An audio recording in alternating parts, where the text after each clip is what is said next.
God bless everybody today. It's May 12th of 2025.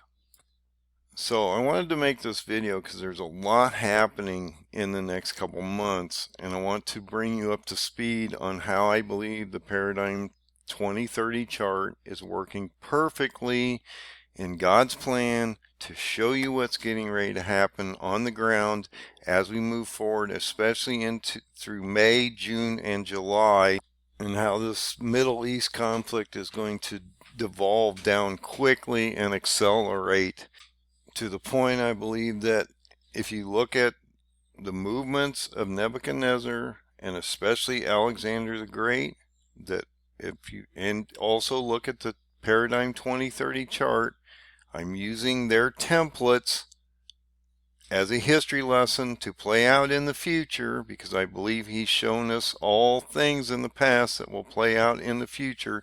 He gives you a template to look at, a survival guide in the Bible, so that you know what's coming. And we're going to see this play out tremendously against a judgment of Israel in the next couple months. But we're going to go back to November of 2024 and play this forward into the future a couple months and show you how these events have lined up almost exactly how I thought they would based on Alexander the Great's movements. Now, do realize this is modern warfare, and that it's not horse and buggies and chariots and guys on their feet with, spears and things like that. It's a total different type of warfare. When I presented this, it wasn't the thought that the warfare was going to be exactly the same as it was back, hundreds of years ago or thousands of years ago. The thought was that the timing of the movements of Alexander the Great would be the timing of the movements of today's forces as we see the Middle East devolve down. And that this was going to give us a footprint and an optic so we would know what was coming, and that we could follow history into the future and see exactly how this was going to play out. And I believe it is doing exactly that.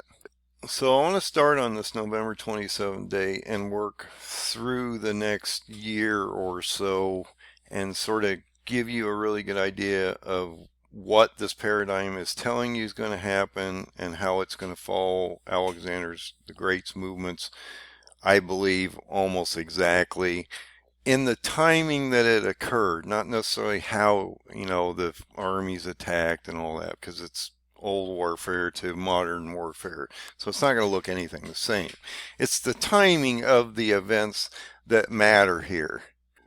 So in 12 days, the HTS-led offensive, which are Turkish-backed groups, and the SDF, Syrian Democratic Forces, which are also Turkish-backed, and this was a coup through Turkey to overthrow the Assyrian government, and you can go out and find multiple articles about how Turkey really controls Syria at this point, and that he's joined at the hip with this new Syrian president. Okay, so in 12 days between November 27th and December 8th, we watched this whole country fall, and that was unprecedented in time, because we've been over there along with multiple countries trying to stabilize this nation for 20 some years since Assad's been in there. So it's been a nightmare. But Turkey, through their proxies, came in 12 days and overthrew this government. So what happened when this occurred? So these HTS and Turkish-backed Free Syrian armies basically came up from the south, and they attacked Assad's armies, took Damascus out in 12 days, forced Russia to basically flee their bases originally, and they also pushed the Kurds to the east, just east of the Euphrates. Okay, so this was a fairly monumental move that these Turkish-backed armies did. And like I said, they fell in 12 days, which was unprecedented. So I want to bring up one more point about this before we go any further. So back in 2019, October 6th, we saw Trump pull the troops from Syria, and then what happened? Turkey invaded Syria and Iraq and set up this 30-mile buffer zone, okay?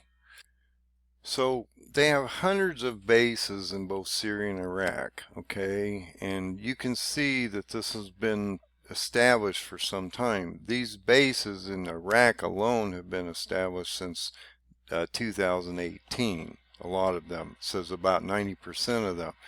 They say there's approximately 136 bases in Iraq, and probably a similar amount in Syria at this point. See, they've been setting up bases ever since pretty much these Turkish-backed forces took Syria over, and so we've seen a huge amount of military bases being installed, as well as Turkey is starting to occupy some of their air bases in Syria. There's 3 of them I've reported on that Israel had bombed, and now they own and are occupying and starting to rebuild those Air Force bases at this time. So let's go back to where we are today.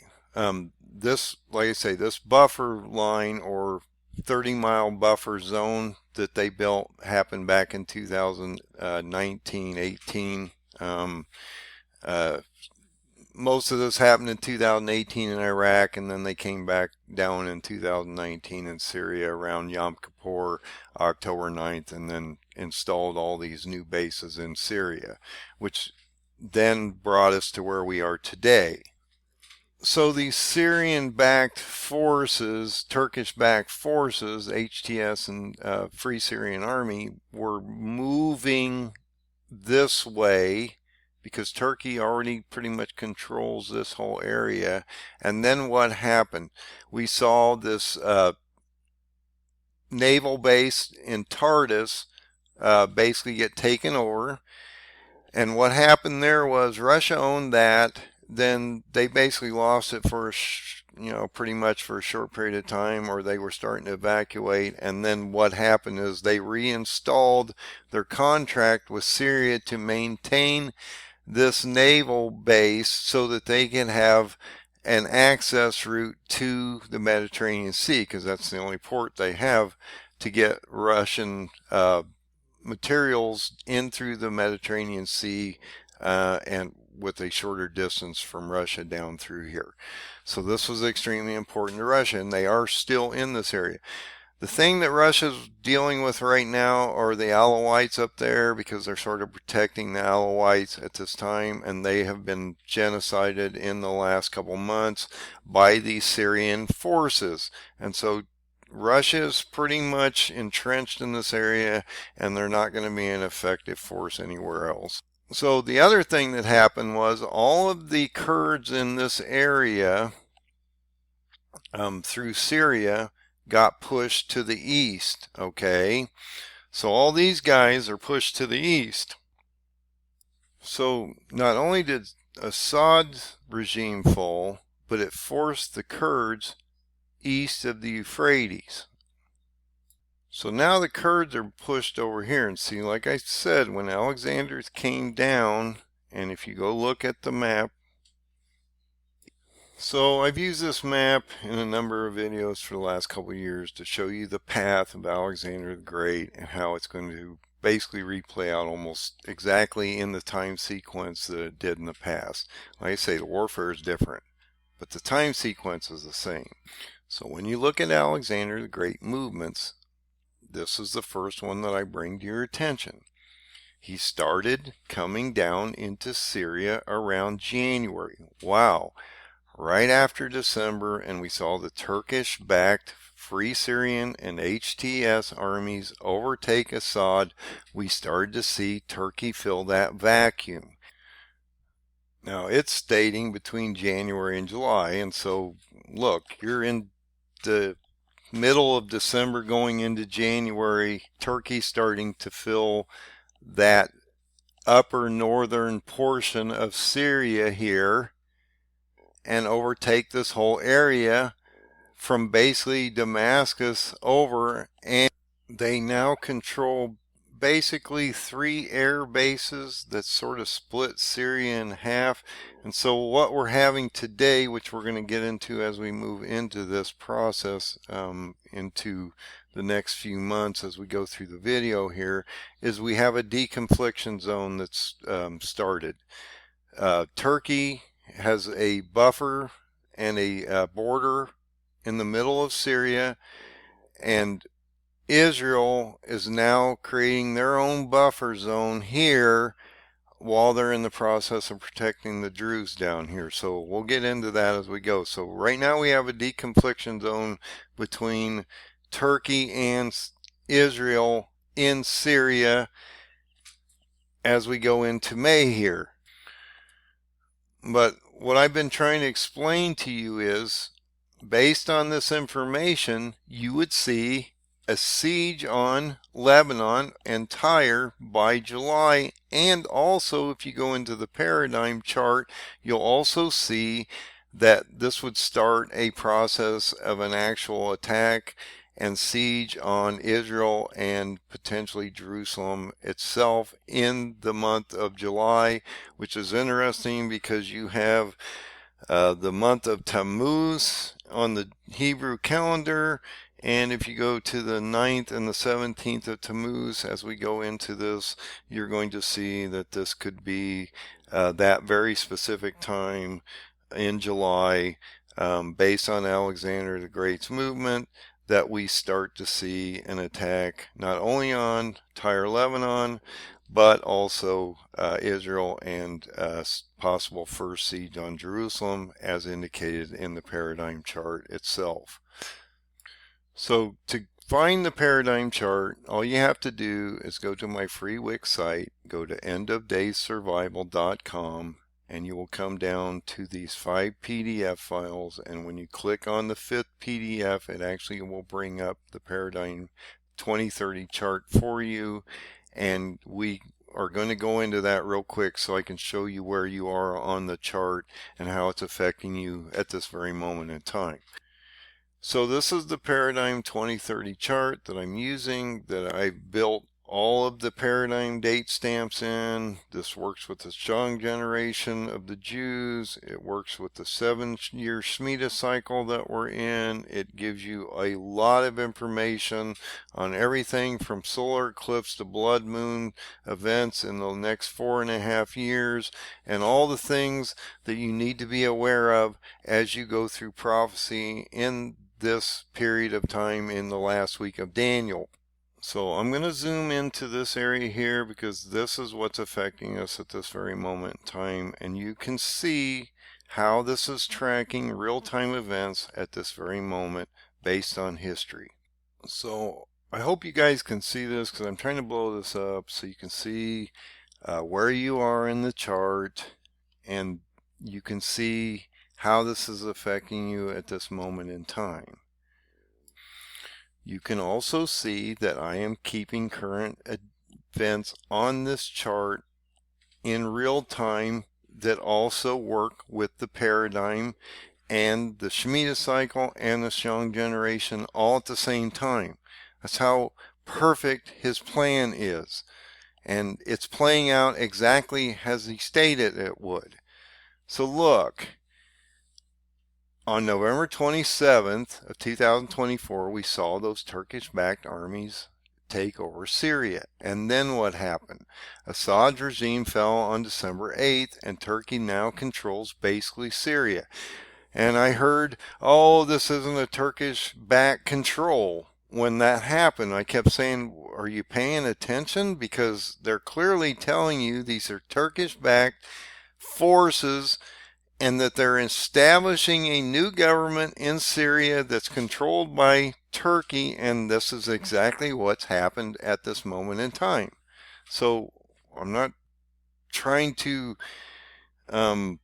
speculate these things. This is truly what happened. Then we saw something really interesting happen.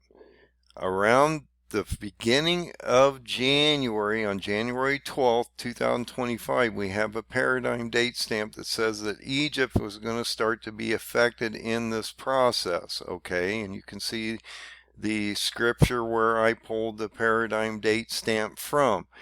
This is extremely important because what is happening here is you're starting to see those Gazans pushed up against the border of Egypt, and Egypt's not allowing the refugees through. Jordan wasn't either, and this is starting to then compress these people, and we're starting to now see all this carnage that's happened in Gaza, where these Palestinians are basically being shifted back and forth, and now we're watching, getting ready to, as we move into this next few weeks here, we're going to see Israel start up a new front, which I'm going to get into as we move forward. We'll get into that as we get into May on this chart. So at this time, Egypt is under massive duress to try to get supplies through to Gaza. Israelis not allowing a lot of the stuff through. Actually, we watched in the last couple months a complete, pretty much blockade of aid into Gaza, which is causing a serious outcry in the international communities. I believe that this is why Israel is getting ready to do a fairly extensive move into Gaza as we move forward in the next week or two. So in January, based on this date stamp, we're seeing Egypt under massive duress, as well as Jordan, and how this is going to affect them, especially into the next year. And God is clearly telling you that Egypt is getting ready to go under famine, sword, and plague, or under judgment. So it's extremely important that we follow what's getting ready to happen to Egypt as we move forward in this next year.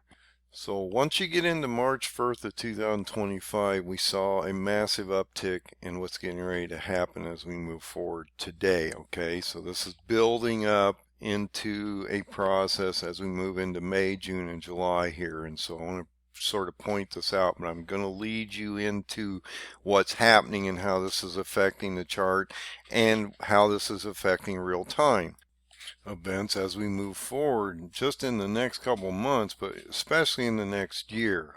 This is going to get interesting. So let's look at what happened after March 1st of 2025.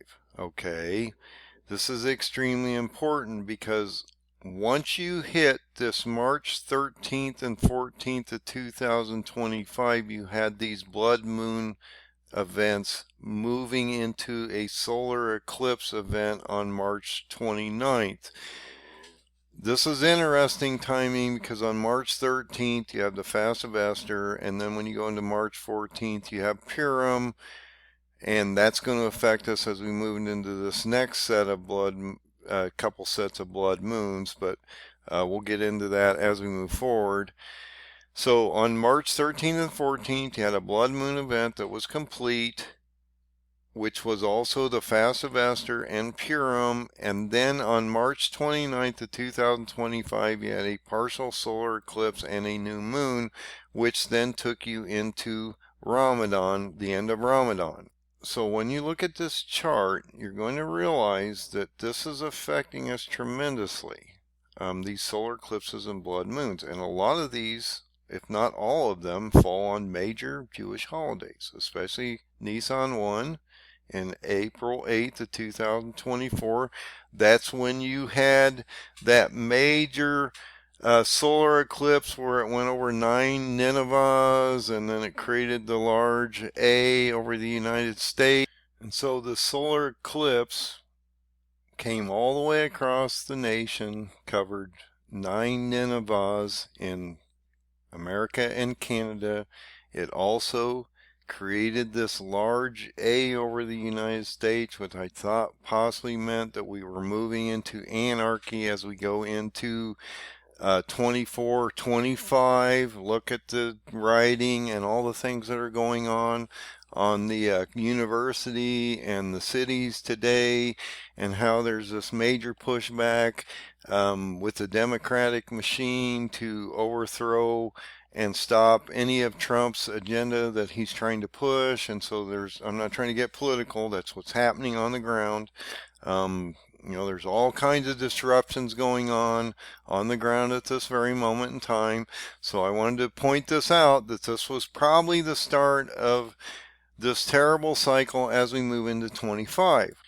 Interesting that you had a blood moon on September 18th of 2024. You get into Tishri 1, which is the first day on the civil calendar. That's October 2nd of 2024. You had another solar eclipse. Look at all these solar eclipses and blood moons that are occurring. Once you get into 2025, we started into this March 14th, 2025 on Purim, Fastivester, and also you get into this March 29th Nissan 1 event, which is a solar eclipse that takes us into what we're getting ready to see happen on the ground now.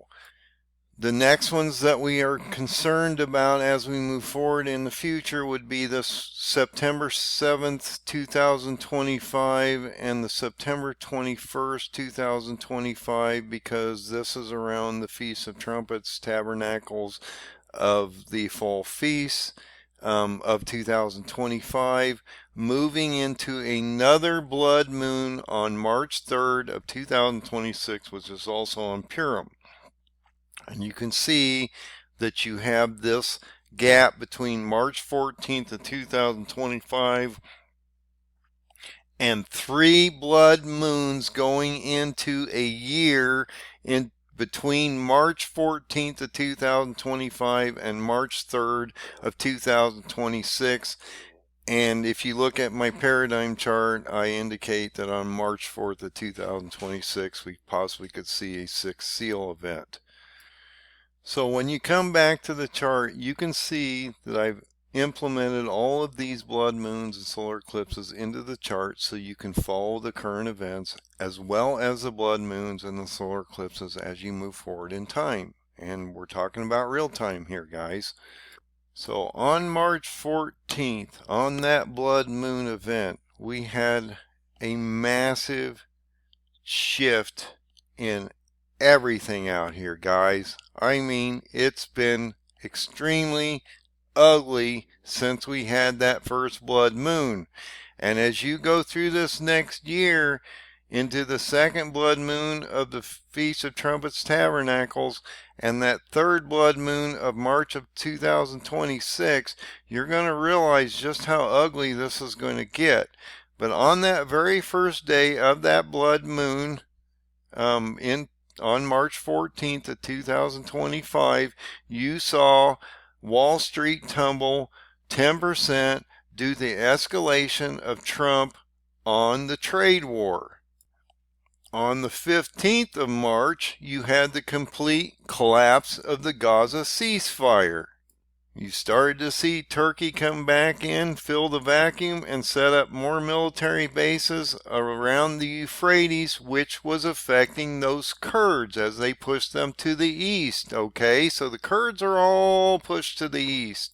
15th of March, So on the 15th of March, we saw what? Trump started to do this massive campaign against the Houthis, and he bombed them for literally weeks, and this just ended recently with a ceasefire. Now, this agreement was only between the U.S. and the Houthis. It has nothing to do with Israel. It's only protecting our military bases and our shipping, our ships over in the Red Sea. They're not going to attack our ships. That does not mean, and we've seen this already, that the Houthis are literally still attacking Israel.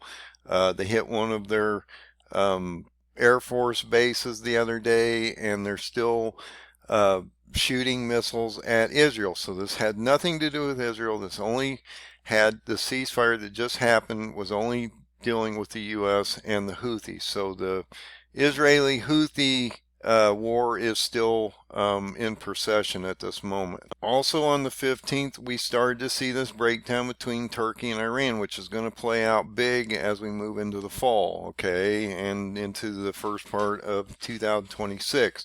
We saw that Iran was spying on Turkey in Turkey, collecting information and data from Turkey and sending that back to Iran, and so they foiled that plot, at least at this moment in time. On the 16th of March of 2025, we saw Turkey's Erdogan and Trump have their first phone call discussing not only the war in Russia, Ukraine, but also the events of basically Turkey taking over Syria. And even Trump knows that Turkey controls Syria. Now, see, you got to understand, Trump and Erdogan are pretty tight. Trump's got a lot of properties and investments in Turkey and some different things like that. So he's been around Erdogan for some time. He thinks Erdogan's a pretty good guy. Erdogan's part of NATO. He's the second largest army in NATO, and so Trump's going to allow Erdogan, just as he did back in 2019, he's going to pull the U.S. troops out, as you're going to see here in a second, and Erdogan's going to fill that vacuum again. Now, one thing that I am concerned about, as I've talked about many times, in 2019, on October 6th of 2019, Trump pulls the troops out of Syria. Erdogan invades and takes those buffer areas 3 days later on Yom Kippur on October 9th of 2019. And then what did we see? We saw COVID reports coming out in mid-October, which then ended up being a global pandemic by the end of the year. I am concerned that when Trump pulls the troops out in the next few weeks here, we're going to see Erdogan fill that gap, that vacuum, and we're going to see possibly another pandemic hit the planet that will make the first one look like child's play. And Trump is right now, and has been since March 16th, starting to pull our troops out of Syria because he does not want them over there because Turkey's getting ready to fill the vacuum. So at this time, around March 16th, 2025, we only had approximately 2,000 troops left in Syria. And I know, based on reports, as we move forward here, he's pulled at least half those troops out.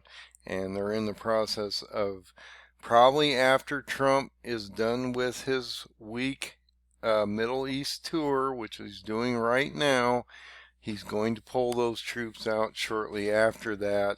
And this will leave Syria pretty much in a place where Erdogan can go in and fill that vacuum, and this will cause a lot of issues for Israel as we move forward. And as you can tell, as we go through a number of these different reports and the dates of these reports, that this just escalated on a level that no one was ready for. After that blood moon on March 14th, this just really started to get crazy out here in how fast this started to move. And as we keep moving forward, Israel started to evacuate the Gazans back down south again and started to create a different type of campaign as we move forward, because what they're doing now is they're going in and actually invading these areas around Gaza, Lebanon, Syria. They're holding these areas, they're occupying these areas, they're staying in these areas, they're saying that they're not going to leave, and they're literally going to force these terrorists to stick their heads out of their holes, and hopefully they can eliminate them as they're literally occupying these different areas. This is not going over well in the international community. Now, due to this Erdogan started becoming very vocal again, as he has been for the last year or two, and basically stated that Israel was a terrorist state and that they had all this blood on their hands for the terror that they caused, not only in Gaza but against Hezbollah, as they're also moving into Syria also. So at this moment in time on March 18th, Erdogan is doing a lot of diplomatic rhetoric to try to get a ceasefire going in Gaza, as well as he's trying to get the global community to condemn Israel. Now, he's in the middle of Ramadan between March 1st and March 30th, and you're going to see this rhetoric really pick up at the end of Ramadan on March 30th, which is Ezekiel 26 prophecy that I've been talking about. So right now he's in a high holy month for the Muslims, and so he can't really do anything at this moment in time. So on March 19th, Israel knows that they're in Ramadan and that they can't really do anything, and so Israel's in the process of pushing into Gaza, and they do their original first new ground offensive into Gaza after the ceasefire on March 19th. So look at what's happened in 5 days since the blood moon. So Trump is also dealing with Iran at this time. He's giving them a 2-month window to either strike a nuclear deal, or he would put a red line down, which hasn't transpired at this moment in time, because now we have a ceasefire with the Houthis, and I believe that Trump sort of walked away from the Iranian deal, and he's looking at possibly Israel having to do a lot of this work against Iran. But if you know prophecy, you'll realize that Turkey will be the one that removes the threat of Iran as we move forward in the next year. So when we get into March 21st of 2025, Israel states they are going to permanently have a president in Gaza, and they're going to do what I indicated. They're going to invade, occupy, divide, conquer, and stay there, okay? Which is going to cause a lot of problems for Erdogan and the international community as they are getting ready to start up a new campaign, probably in the next week or so. And there is a lot going on with Turkey, because they're also expanding and threatening Greece at the same time. You're also seeing a war break out in Sudan also at this very same moment, and Turkey has a big hand in that also. Turkey is expanding their footprint into the Balkan areas surrounding Greece, because that's part of the original Ottoman footprint, and also where Alexander came out of originally when he started his invasionary process from Greece into Turkey. So Turkey is all over the map right now, and they have been extremely busy in the last year or two trying to rebuild. The process to get them started into rebuilding this new Ottoman Empire that Erdogan's been trying to reform for over 20 years at this moment in time. And on March 24th, they had already started to set up a plan for a new ground offensive into Gaza, which is going to pressure Hamas, and they're going to do this occupational process that I've been talking about. On March 24th, I had talked about how we were going to start to see Turkey get concerned about Israel, and how Netanyahu was expanding into all these different areas of Gaza, Lebanon, and Syria, and how he considered this a potential invasionary threat as they expand into Turkey, and that he would invade Israel prior to Israel invading Turkey itself, which is not Israel's plan at all. This is rhetoric and propaganda by Turkey to keep him in a good place within his country so that he can continue to do what he's doing out here, not only against the Kurds, but Israel, and now he's consumed Syria, so he has a nice buffer zone in Syria that's pushing up against Israeli forces. There are thing that I wanted to bring to your attention is Saudi Arabia has condemned a lot of these Israeli attacks, and if you go back into 1973 after the Yom Kippur War, what did the Saudis do? They embargoed Israel and any country that supported Israel, and that put you into the 1973 gas lines. That was a bad time. On March 28th of 2025, Turkey is in consultation with Syria to possibly set up new bases further down into the middle of Syria, which I've talked about how they want to set up these military bases and control these air bases, which would then give them air superiority over Syria and Iraq as they're pushing up against the Israeli forces. Israel also is pushing against Lebanon, and they're attacking suburbs in Beirut, and this is causing all kinds of issues for not only Hezbollah but the Lebanese government. So on the day of the solar eclipse, Turkey comes out, increases military assistance to Syria, and starts to solidify Syria under his control and setting up these bases and all this stuff as we move into March 30th, which is part of the Ezekiel 26 prophecy that I've been talking about as we go into Nisan 1. On March 29, 2025, the Kurds, or the SDF, are reporting that Turkish military bases are secretly being constructed in Syria, which is very true, and those are those Air Force bases that Israel attacked, then said that they would pull back and allow Turkey to occupy them shortly after that. I don't see the article, but it indicates basically that Syria, Turkish presence in military airports and arsenal friction with Israel. And so what happened was we had flyovers between Turkey and Israel that could have caused war if something had gone wrong. And so these two groups are pushing pretty hard at each other in Syria. In the middle of Syria as both Turkey and Israel expand towards each other. On March 29th, the U.S. Embassy tells Syria America's in Syria to potentially leave because of an imminent attack between Israel and Turkey as they move forward into the next couple months.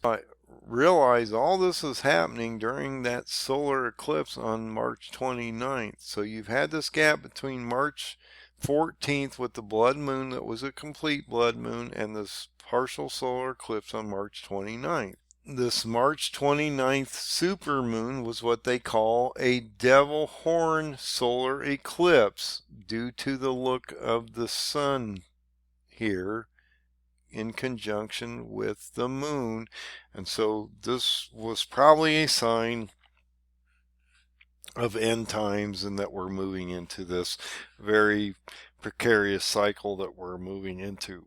So when we finally get to the end of Ramadan, we see that Iran is rejecting direct negotiations with Trump at this moment in time.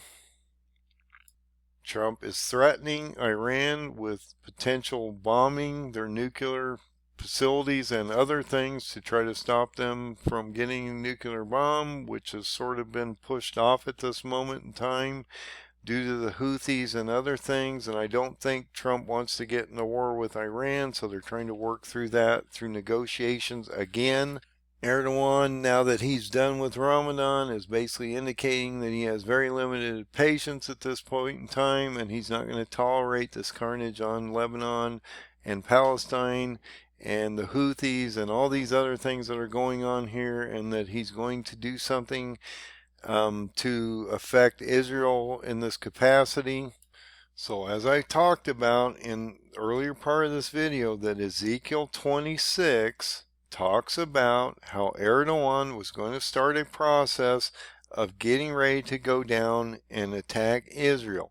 So on March 30th, right after this 15-day blood moon solar eclipse between March 14th and March 29th, On the last day of Ramadan, Erdogan threatens Israel that Allah should damn the Zionist Israel right after this special holiday that they have after Ramadan, and indicates that they'll condemn Israel and that he's getting ready to go down and deal with them.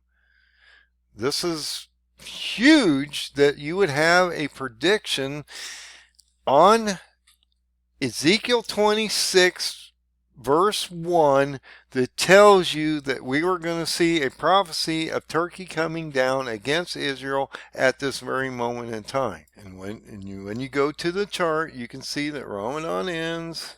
Erdogan demands that Allah damn the Zionist regime and that he's going to condemn Israel, and that this is the same time that Ezekiel has a vision on Nisan 1 showing Turkey was going to start moving troops into Syria for an invasion and siege on Tyre, Lebanon, and that if you go look at Alexander the Movements, he would start this process actually in January when he comes down into Syria, starts doing the occupational thing. But by the time we hit July, based on Alexander the Great's movements, two things are going to happen.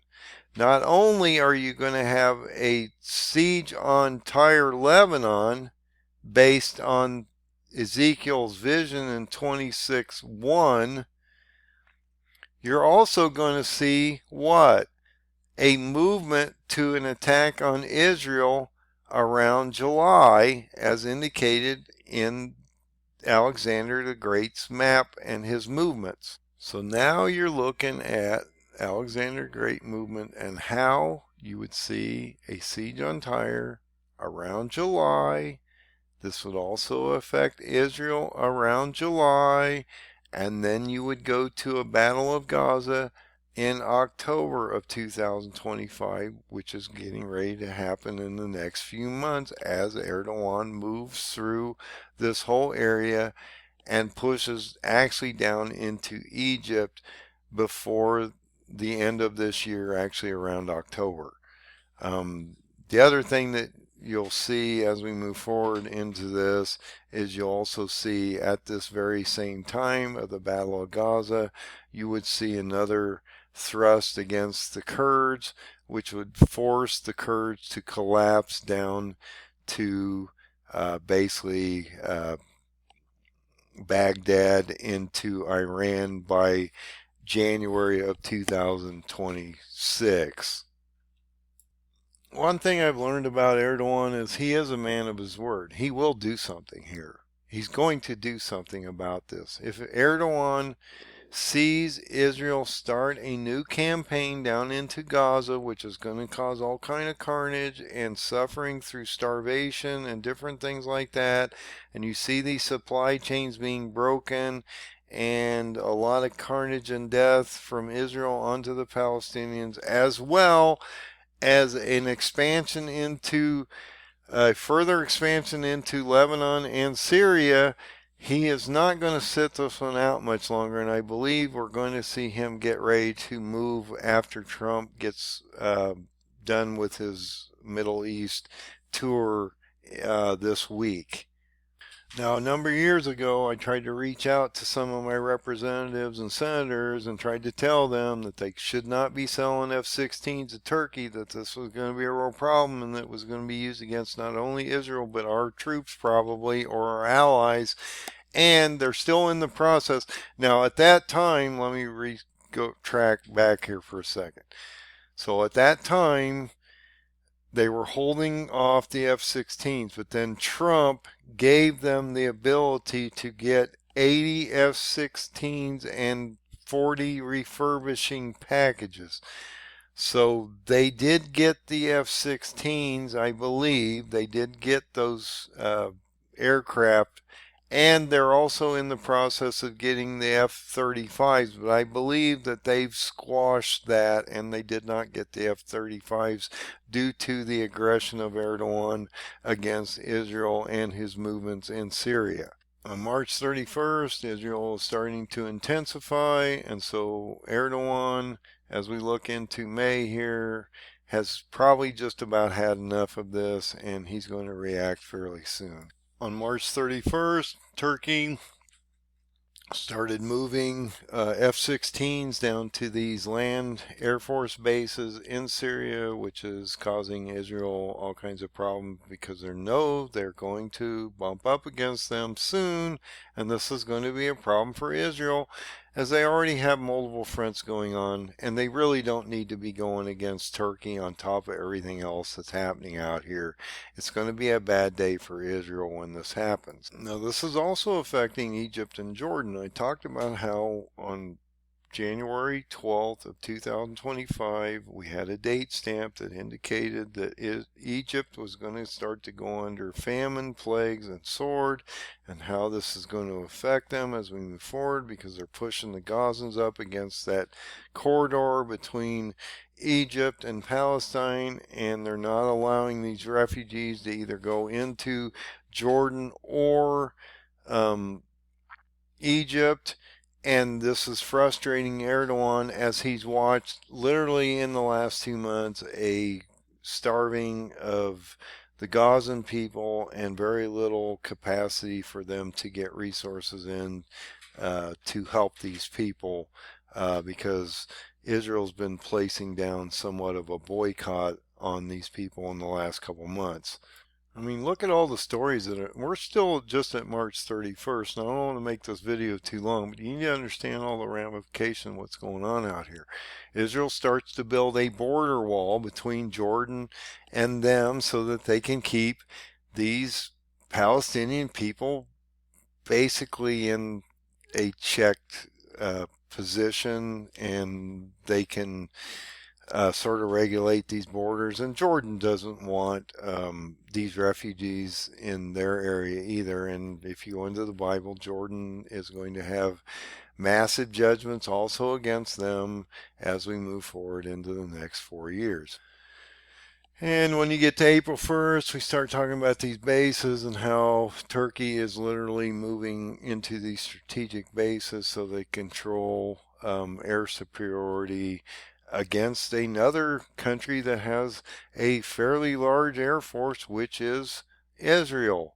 And so this is a real problem for Israel and Turkey as we start to see these two nations, nuclear nations, clash against each other. Turkey is developing a 10-nation conglomerate of Muslim nations that are getting ready to go against Israel. One of those that you have to worry about is Somalia also, because Turkey has their hand down there and is supporting them through military support also. And so Turkey's everywhere at this point over in the Middle East that matters to anyone. On April 2nd of 2025, Israel vows large seizures of areas of Gaza because they are doing this occupational process of holding and controlling these areas, which is not what they did the first time. They just tried to eradicate the problem. This time they're going to walk in, take these areas, control them, and sit on them. And then they're going to also control the aid that's coming into these areas all at the same time. Now, this ratcheted up on April 2nd because Israel went in and actually struck these bases to send a message to Turkey that they should not expand further south and that they were going to hold positions. And so we see this deconfliction zone forming between Israel and Syria, or Israel and Turkey, and Israel literally sent Turkey a message to stop expanding south. So this is starting to really get crazy out here and how fast it's moving. On April 3rd of 2025, Egypt and Jordan both come out, condemn this Israeli assault on Gaza at this time because it's forcing them to have a lot of pressure with refugees up against their borders, and this is causing everybody all kinds of problems because they're not allowing any of these refugees into Egypt and Jordan, and they're compressing all these Gazans back down into the southern portion of Palestine and there's just nowhere for them to go. And on top of that, they're not getting aid to help them, and there's just nowhere for these people to go.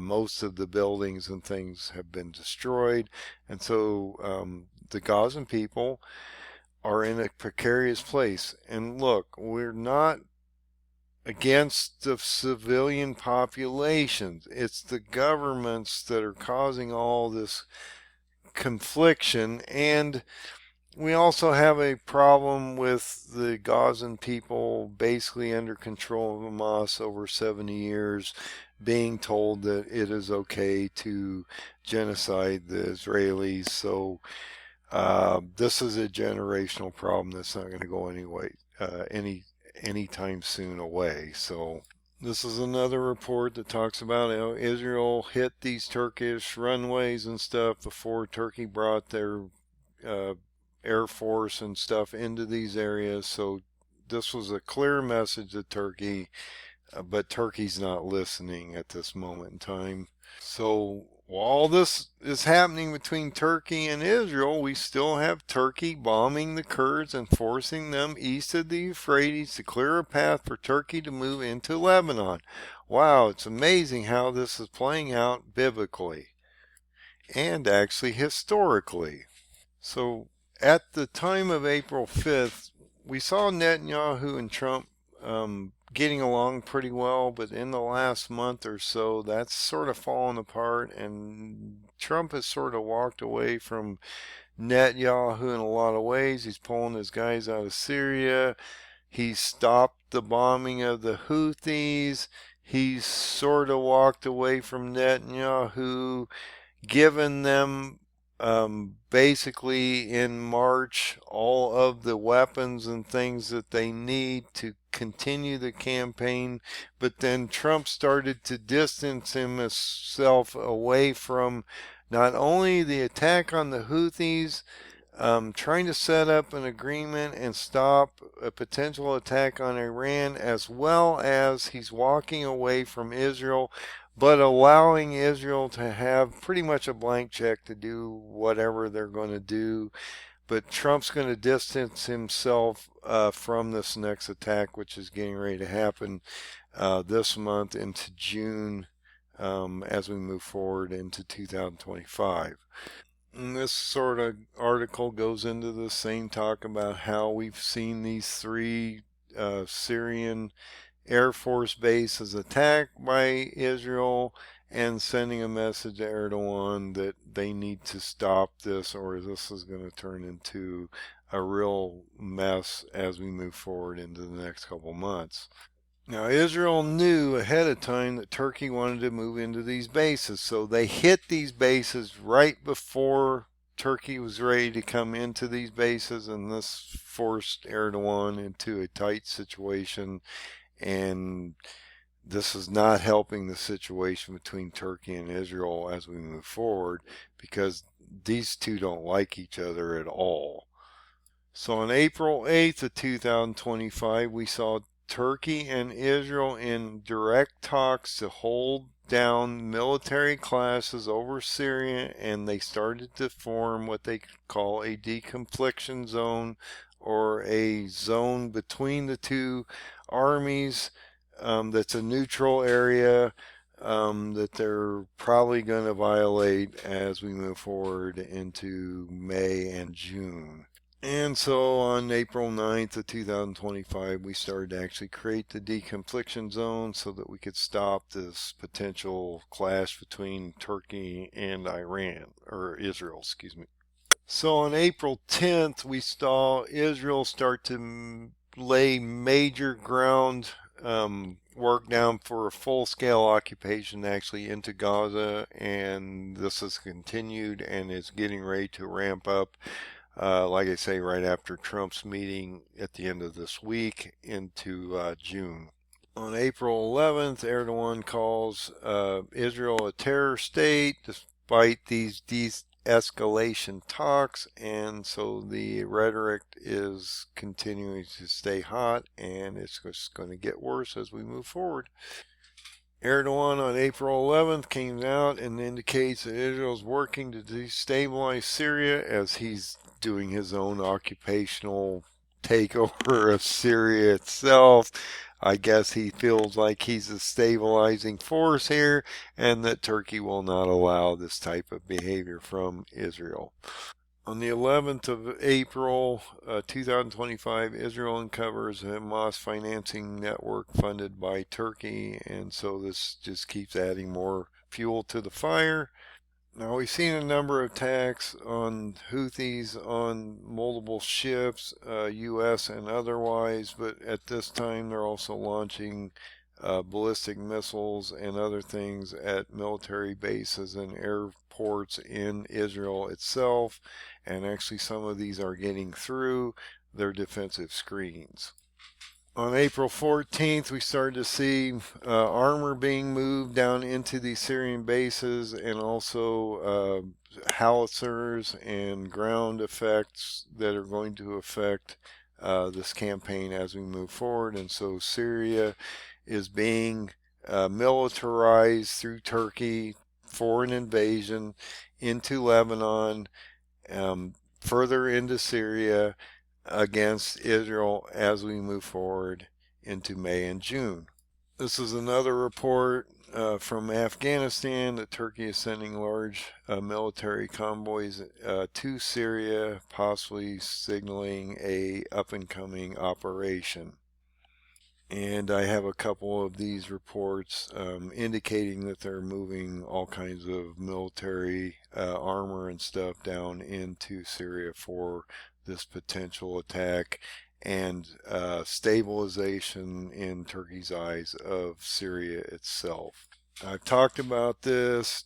Trump is still in the process of getting our guys out, but on April 14th, due to all this going on, U.S. reduces presence in Syrian oil fields and transfers most of their forces to Iraq. On April 14th of 2025, Greece is threatening retaliation against this incursion into Greek space from Turkey, and that they're really concerned due to the proximity and the closeness of Turkey and how this could break out in a matter of minutes if Turkey actually wants to do something to overtake Greece and include them in this Ottoman nightmare that he's building. If Turkey does break out and we start to see this conflict between Israel and Turkey, I talked about how Turkey would shut down the Caspian Sea or at least control it. They would also control the Black Sea, and they would also boycott and barricade off the Mediterranean Sea to the point where nothing would come into Israel, and they would control the Mediterranean Sea, and they would push our troops further to the east, our aircraft carriers and things like that, because we aren't going to be able to and want to be in a conflict with Turkey as they're getting ready to do a occupational force into Lebanon and Israel, as also Palestine and Egypt as we move into the end of this year. On April 18th, Erdogan comes out and talks about how Israel is basically trying to start a powder keg, and this is going to be a real problem for him. So Erdogan's not going to sit on this much longer. Even Germany knows the threat at this point, and they're refusing to supply elite fighter jets to Turkey, and so Turkey's not going to look kindly on Germany for this potential problem of not sending this hardware to Turkey so that they can attack not only Israel but our allies. And I believe Germany is very aware of how this could break out against these countries that we support. Another thing that you have to be aware of is because Tyre, Lebanon is getting ready to go under siege, the Lebanese president is very concerned about his condition, his control over Lebanon, as Hezbollah has entrenched themselves into his country. So another thing that happened in the past and seems to amplify things that are getting ready to happen is we had a magnitude 6.2 earthquake that strikes near Istanbul, and we see scores of injured and panicked. Now, it wasn't as bad as the one before that was a 7.0 or higher, but this to me is an indication that we're getting ready to see something break out in Turkey, and God is warning that this is getting ready to happen through this earthquake event. Another thing I wanted to bring to your attention is we have to also think about the Abraham Accord and how that is going to affect this situation and possibly that treaty with Antichrist as we move forward, because I believe the treaty is already in place. They will just modify and sign it somehow, and this is still dealing with the two-state solution between Israel and Palestine, and so I don't know how that's actually going to play out, but I believe that the Trump treaty that he's trying to get through the Abraham Accord will be a factor as we move into an Antichrist phase into March of 2026. Also on April 25th of 2025, we saw Turkey start to expand military occupation in northern Iraq. This is also a problem for the Medes or the Kurds because they're expanding down into these Kurdish areas around Erbil, Iraq. That's a regional capital. We have a green zone there through the United States, and this is going to be a confliction zone between Turkey and the Kurds in the Battle of Gaugamela, which will happen around October because we have a massive alignment at that moment in time, as I will show you as we move forward into that time zone. On April 27th, Turkey invasion plan for Greece thwarted by U.S., France, provoking angry outbursts from Erdogan because he wants to consume Greece as part of the Ottoman Empire original footprint of the past. I wanted to bring this to your attention because on April 27th we marked the 110th anniversary of World War I and the Battle of Gallipoli, and so this is something that Erdogan loves his history, loves the Ottoman thing. This was back in World War I. He's very concerned about him losing through World War I, the destruction of the original Ottoman Empire that still continues today. That's going to be the problem as we move into the future, because this is the seventh kingdom in Daniel's statue, which is the feet of clay and iron that will not mix, which are the Muslims that will never get along except for their process to eliminate Israel from a nation forever. That is the whole process here, is these countries want Israel gone. And this is the problem that I've been talking about. If Netanyahu feels that he is being threatened to the point of genocide, he is a nuclear power, and not that he would launch nuclear weapons, but I believe that he feels that his back is against the wall, and that if he does not eliminate this threat soon, the international community will come out against him, and they will boycott Israel. They will possibly set up a UN resolution and criminal courts against Israel and Netanyahu, and that they would drive the international community away from Israel, as well as Trump's getting ready to back away from Israel and allow them free rein to do what they want. On April 28th, Turkey allows Hamas to take up military and PIJ groups to take up military positions in Syria. Okay, so this is not Hezbollah, this is Hamas taking up military position in Syria. So Hamas is expanding north, and Turkey's allowing this to occur. On April 28th, Erdogan pulls strings as Turkey starts to actually boycott Israel. And so this is just ramping up to a real problem for Israel. And if you think about it, as you move into this next year, Israel is going to be under siege.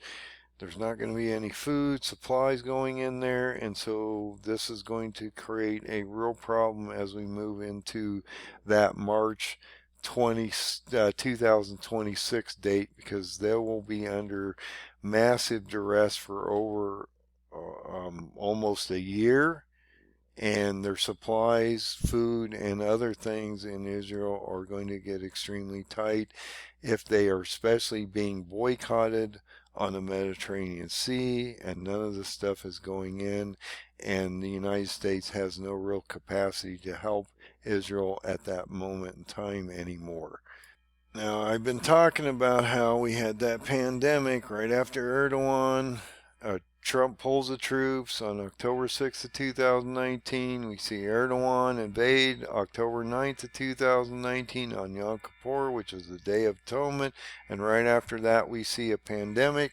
I think you're going to see a similar issue across the globe as we move into this next invasionary movement from Turkey, and we're going to see a pandemic that made the first one look like child's play.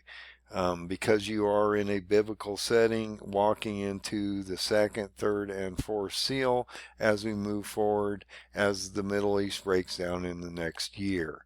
So a month after Ramadan, Turkey's Erdogan dismisses Kurdish calls for Syria's decentralization as a dream.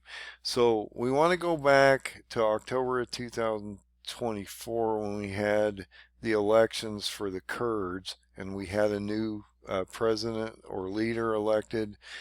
What this did was it set up a central state for the Kurds, even though they don't own a country or anything. It actually built them a constitution, started to form a government. This was a problem for Erdogan because back in June of 2024, I believe it was June 10th of 2024, the Kurds were going to have elections. Erdogan threatened that if they started to create a state and actually run elections and create this state and form a government and have a new president, he would eliminate them and destroy them, because he does not want them to centralize their power, and he is going to stop that potential. And so he threatened them and told them that this was never going to happen. But when they had that election on October 20th of 2024 and they formed that government, that sent Erdogan into a scenario where he's getting, and has been up to this point, to today, genociding those Kurds for this action that they did to create a state. And so this is going to continue as we move forward, and you're going to see this transition. So on April 30th, we saw something interesting, because what happened was we started to see these attacks on the Druze, which is in the southern portion of Syria along the Israeli border. So what's happening here? So we're moving into time. We're at the end of April, and what has happened? So Turkey at this point has literally moved their line to approximately around in this area, and they control about half of Syria. The problem that's arising is when you go to Israel's side, the Druze, which are in this area, are being controlled by Israel. And so this deconfliction zone is shrinking constantly, and we're going to see these two nations butt up against each other within weeks. Another issue that Israel's having in the last month or so is that we're starting to see arsons setting fire in Israel around Jerusalem, closing major roads and evacuating communities. And they had high winds at this time. So look, Israel's not that big, size of New Jersey, and we've seen the fires that are affecting us over here. Can you imagine, if you look at Israel as Hollywood and how that was being affected? This is what's happening over here. These people are literally running around setting these fires, causing havoc in Israel, and they're trying to stop these fires. And I don't know what extent the fires If they're still raging or not. Probably a lot of these fires have been put out at this time, and I'm sure the winds have died down at this moment in time. So this is probably not as big a problem, but could raise its head, raise its head as we move forward into the future. Okay, guys, we're into May, and now we're starting to see Israel's indicating that they're going to protect the Druze. They don't care what Turkey says. They're not going to allow the Druze to be devastated by Turkey. And so we're having a lot of high rhetoric at this time on how this deconfliction zone is working. And on May 2nd, also, we indicate that Israel is going to start to occupy the portion of Syria to protect the Druze from genocide from the Syrian radical forces that Turkey's probably protecting. On May 2nd, I keep bringing you back to this pandemic issue. We saw 40 countries indicate that they're sounding alarm on the bird flu pandemic and how this could explode into a potential global pandemic as we watch Turkey get ready to fill that vacuum and potentially have another pandemic breakout as we move into May and June. If not, moving into at least the fall, when this could be a much more serious problem. On May 2nd, Israeli Security Cabinet backs plan to expand Gaza, basically sides with Netanyahu that they're going to do an occupational operation in Gaza, which is not going to sit well with Erdogan as we move forward into May and June. And like I say, this is May 2nd. Right now you're at May 13th. So this is going to break down quickly. Actually, I'm moving into the 12th, into the 13th, because I'm after midnight here. And as I've talked about, we could potentially end up in a 1973 oil embargo because the Saudis are threatening to use oil as a weapon. And I'll let you know right now that if you get an attack on Iran, your barrels of oil, which are $60, $65 a barrel right now, will double or triple, and you will see pump prices that you've never seen before, 2, 3, 4 times what they are at the pump at this very moment in time. Plus you're going to have shortages. We don't have refinery capacities. Actually, a couple refineries are getting ready to shut down in the next year, so this is going to really cause issues because we have not put infrastructure into refineries into this country for 20 or 30 years. On May 3rd, Israel started to conscript more people as recruits because they're getting ready to do this occupational movement into Gaza. And actually, I've heard reports coming out that they're conscripting up to 70,000 people because they also have to deal with the northern border and potential attack on Iran, which I don't think Israel's going to probably do. And if you go into biblical prophecy of Daniel 8, Turkey is going to eliminate that threat. But this is going to cause Turkey more angst as both of these fronts in Syria between Turkey and Israel start to ramp up, and we start to see more and more troops and hardware funneled to this deconfliction zone area that's going to break out at any time. So Trump brokered a ceasefire with the Houthis that he wouldn't attack, that they would not attack our ships or our military bases. So what the Houthis did was they started to launch more missiles against Israel, and that missile, at least one of them got through and was not intercepted. I believe it was around an airport. At the same time, we're having paramilitary strikes on the port of Sudan. If you go into biblical prophecy, that's extremely important. This should immediately make you think of Ezekiel 38 and 39 because Sudan is here. This is affecting possibly the Red Sea, as well as Yemen is still affecting the Red Sea, and so I don't see the shipping issues in the Red Sea getting any better anytime soon. On May 5th, Israeli ministers approved plan to capture all of Gaza and occupy it. Also, they would control through independent organizations the aid coming into Gaza, and they've been starving. And Israel has had a boycott against these Gazan people, controlling the amount of aid coming into them into this area for over 2 months. So this has got to be an extremely dire situation, and now Israel is going to do this occupational force, and they're going to also direct all aid coming in through independent sources.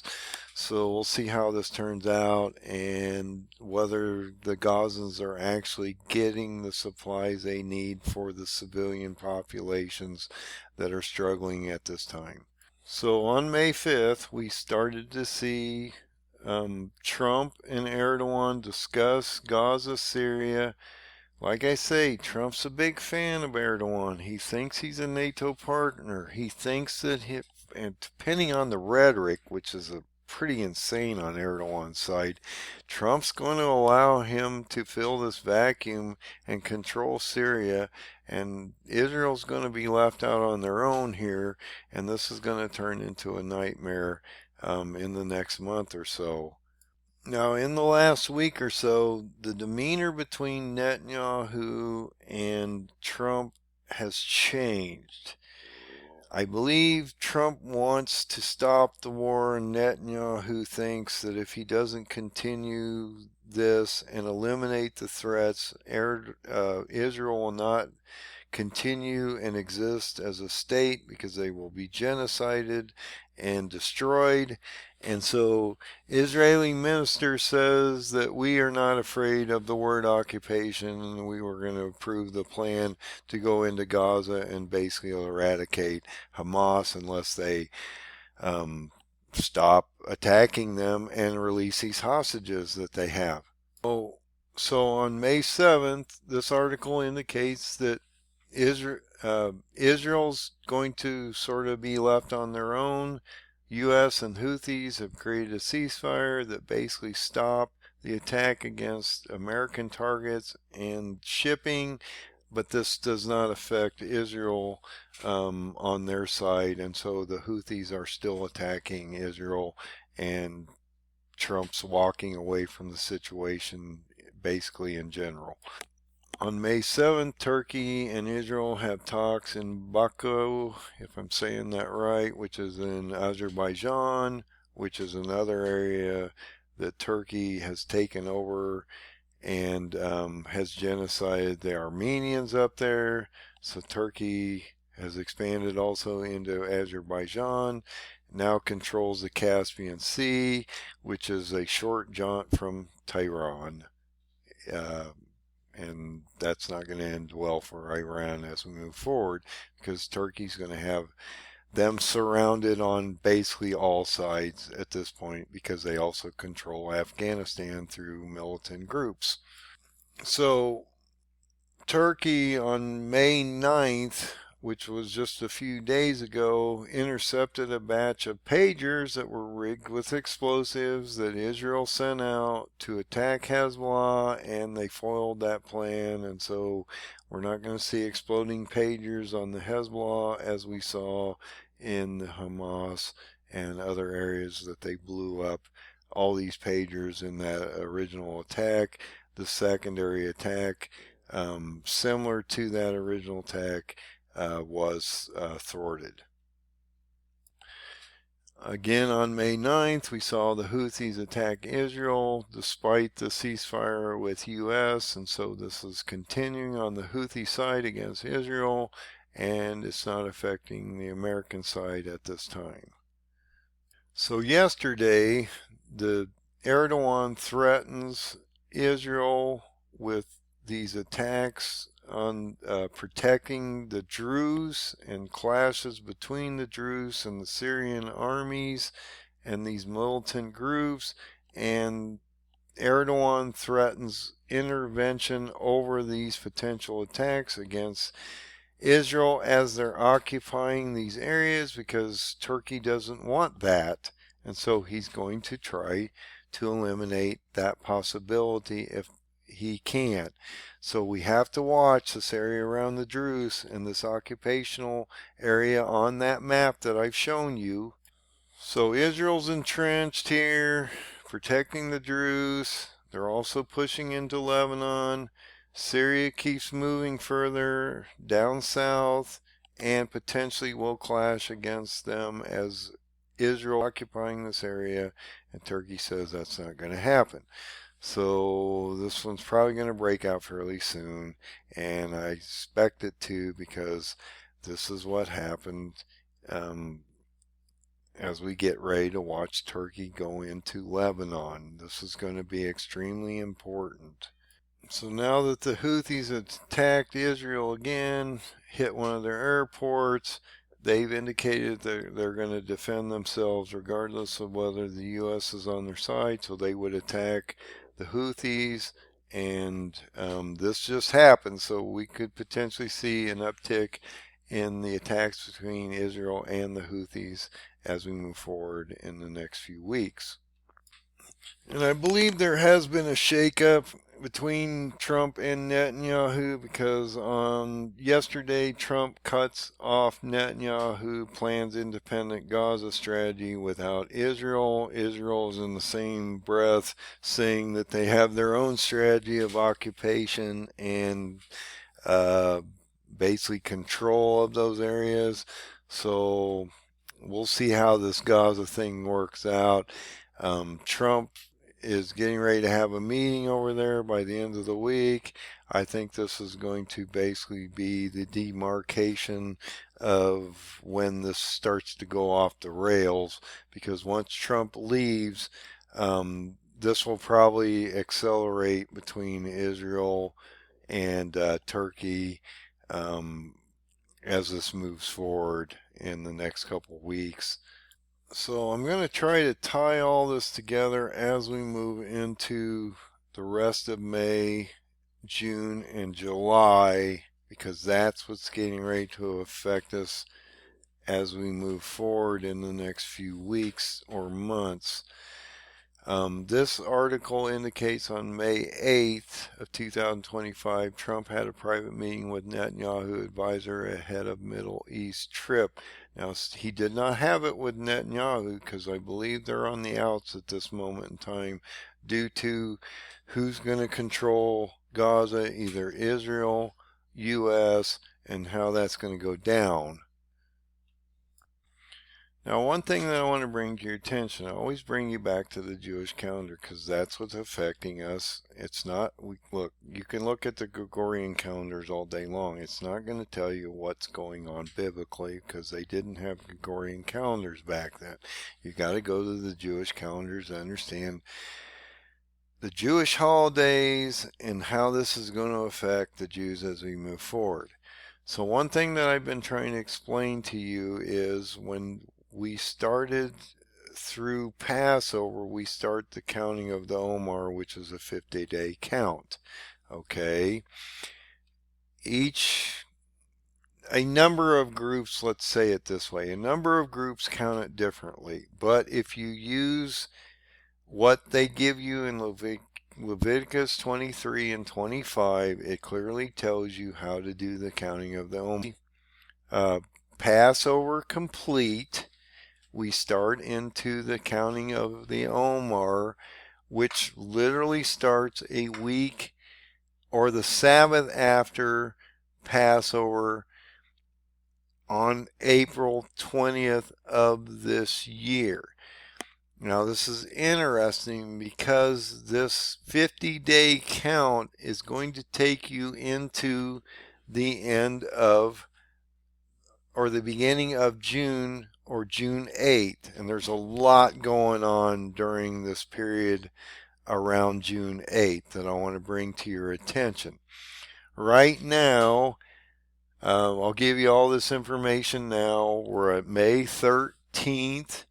So you're at day 24 or 15 LIR.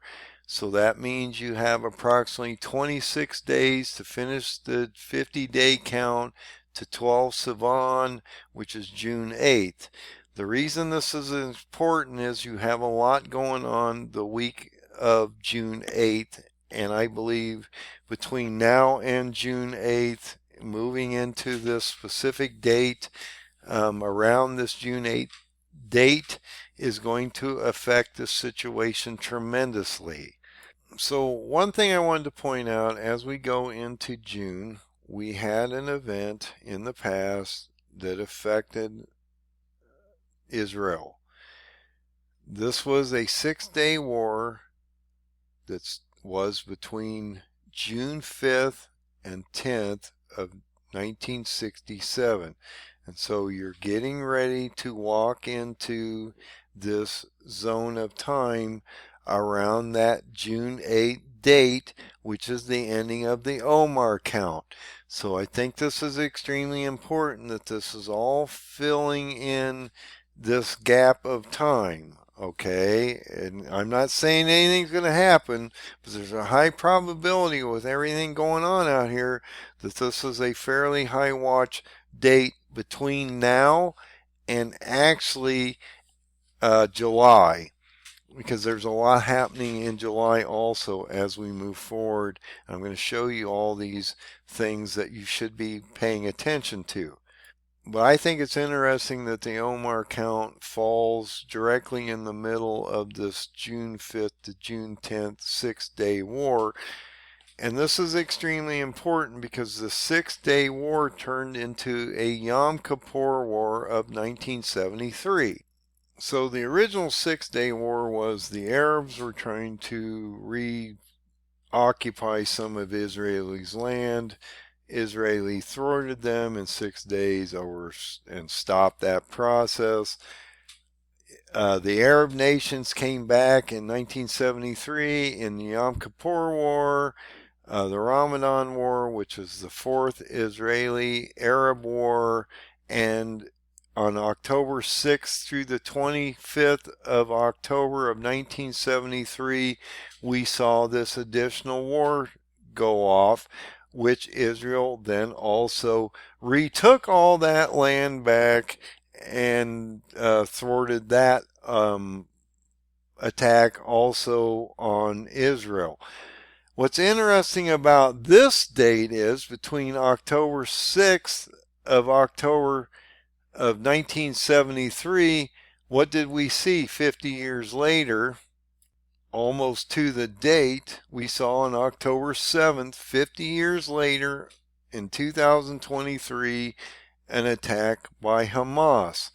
And I had predicted this attack a couple months prior due to a prophecy in Daniel 10 and how it was going to affect Daniel and his prophecy as we moved into that zone of time between the Feast of Trumpets of October 16th of 2023 and October 9th of 2023, when Daniel has that vision.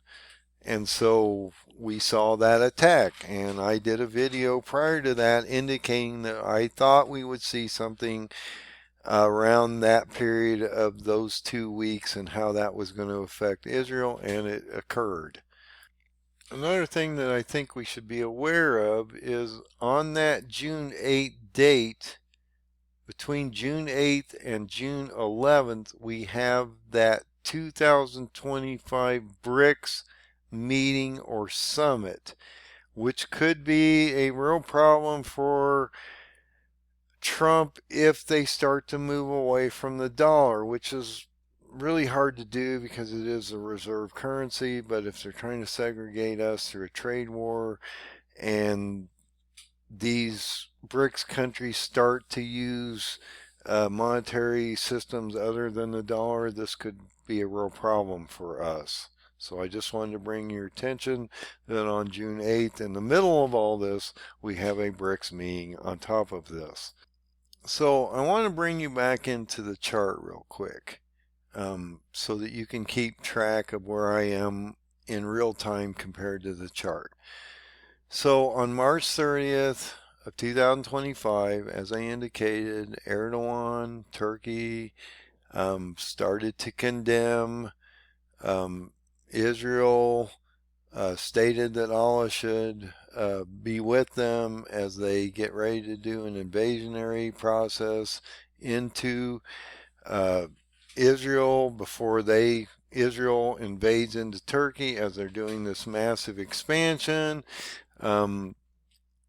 Like I indicate,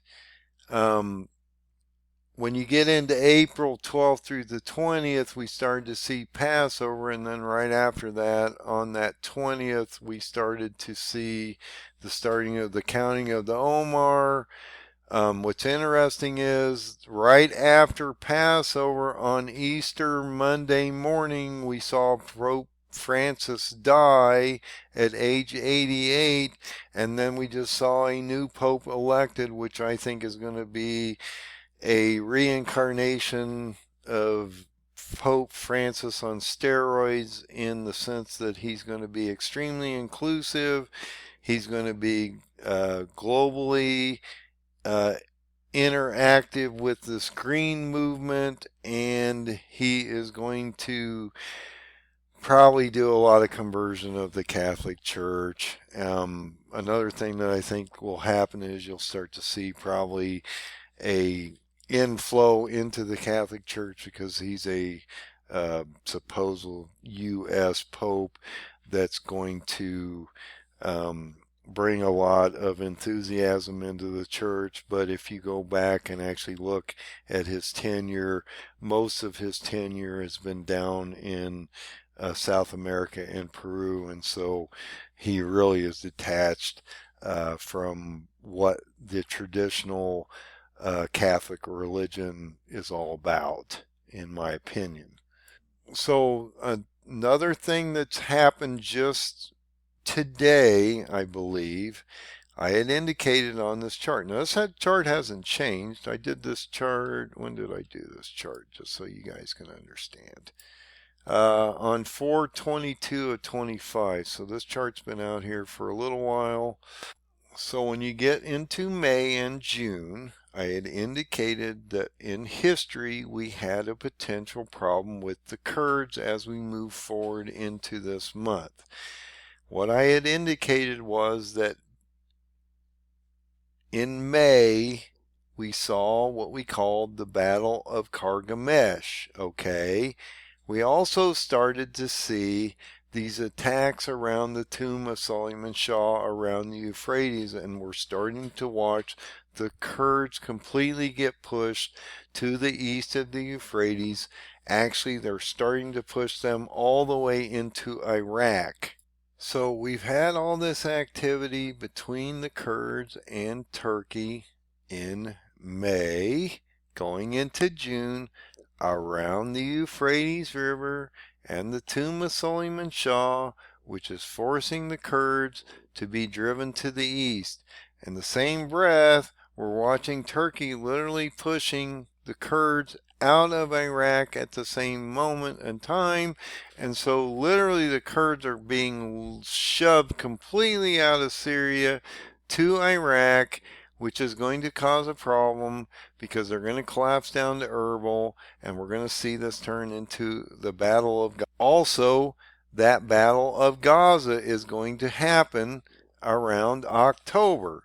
So all this stuff is culminating all at the same time. So 3 battles that you should be watching are the Battle of Kargamesh, which happens in May, which is now, to June, which is going to force the Kurds completely remove themselves from the equation. And Turkey has applied so much pressure in the last few months that the PKK Kurdish militant group will disband, disarm in peace initiative with Turkey. So what is this going to do on the map? So, like I said, the Kurds are being shoved to the east, past the Euphrates. They're being shoved from or from Syria into Iraq. Okay, they're being pushed to this regional capital of Erbil, which is also a green zone of ours, and this is going to cause Turkey to change their direction of attack from. Now, they're not going to stop bombing the Kurds and keep applying pressure to the Kurds in the next 6 months or till October when we see this Battle of Gaugamela happen.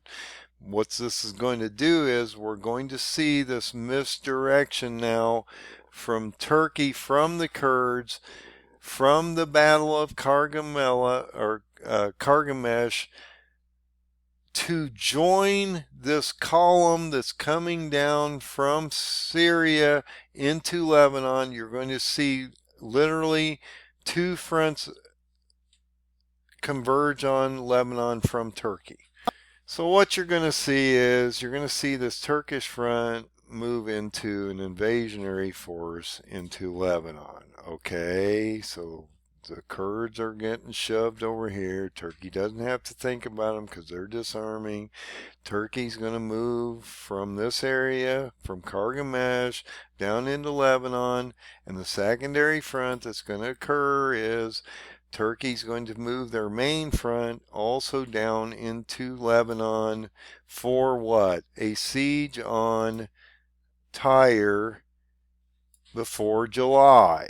So you're going to start to see these two converge onto an attack of Tyre, Lebanon by July, which will then take you into an attack by around July or the same period of time into Israel, which will then also take you into a battle against Gaza, which will occur around October. Okay, now what you need to understand about this, if you go back in the history books, what happens is as Turkey's driving down through all these areas, we see the Egyptians army start to move up, and so you see this massive confrontation of Gaza in this area here between Egypt and Turkey.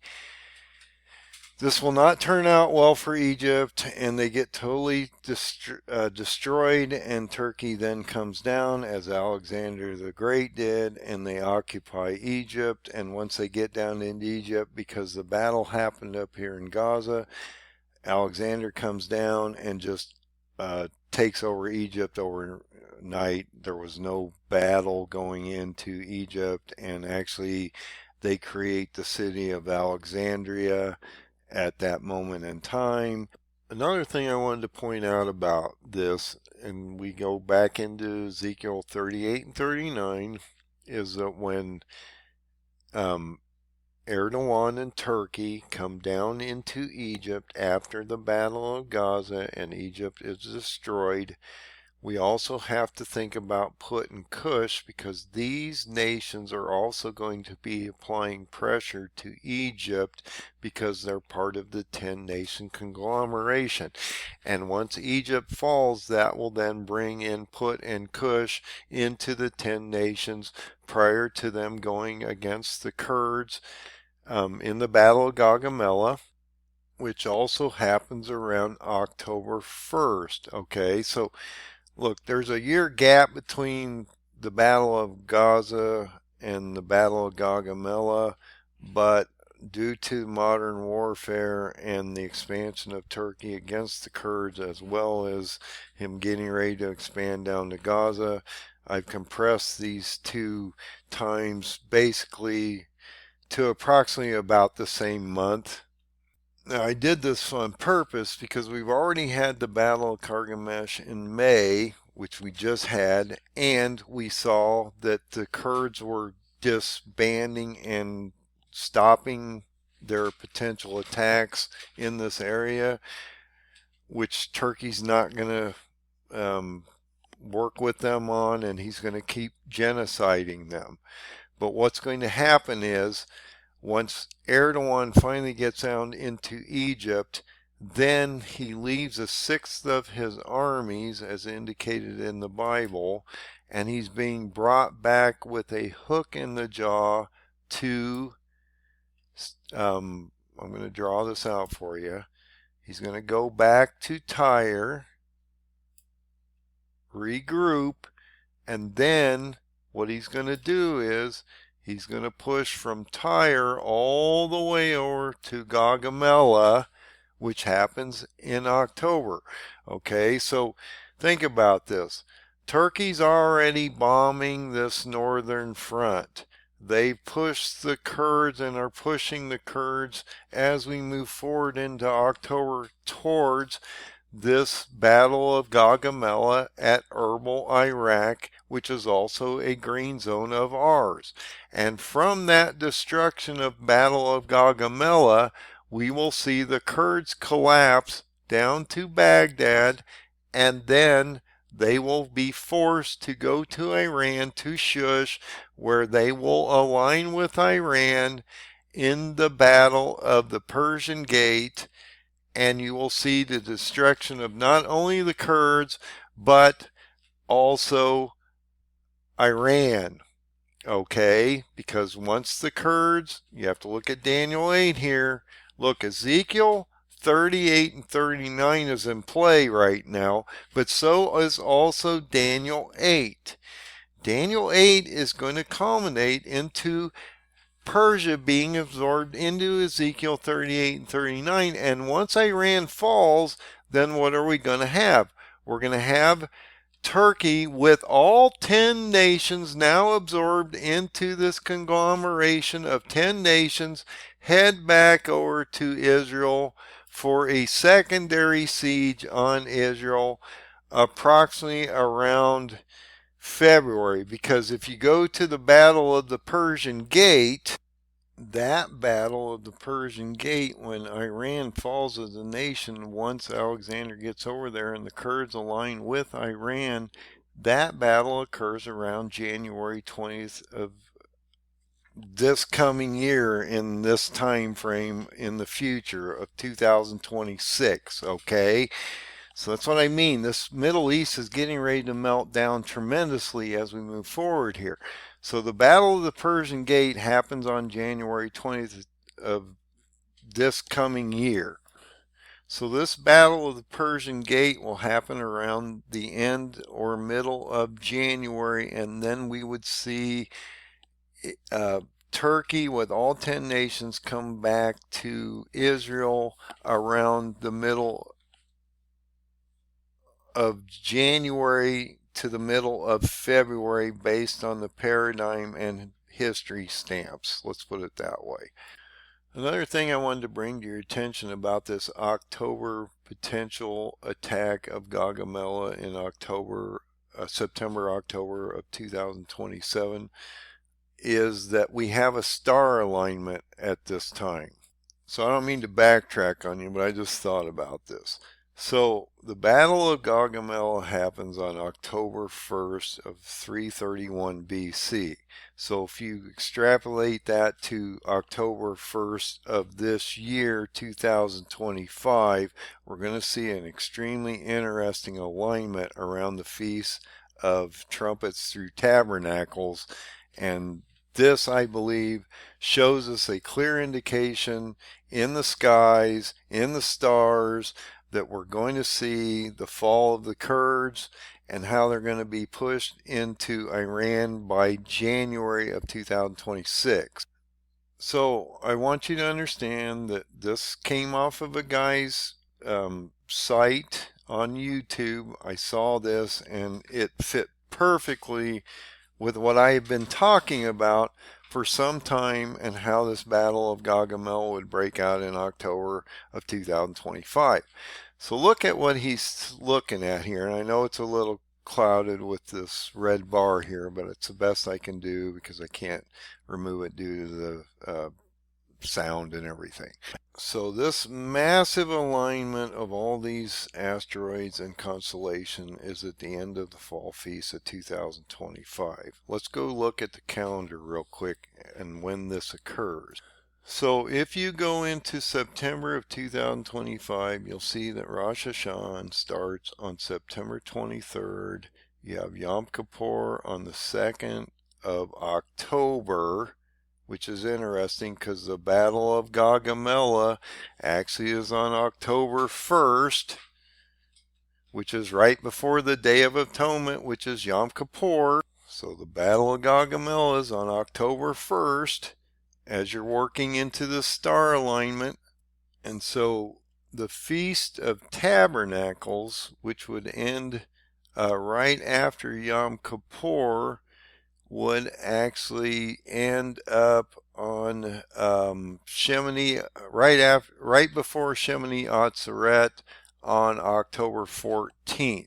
And so it's interesting timing that the day of Yom Kippur, which is October 1st, would happen on the star alignment, which is a judgment signal against the Kurds and also a movement against the judgment against the Iran and Persia as we move into January, which is the time of January 20th, which was the Battle of the Persian Gate and the destruction of Iran. So this asteroid constellation alignment is insane if you think about it. Look at this.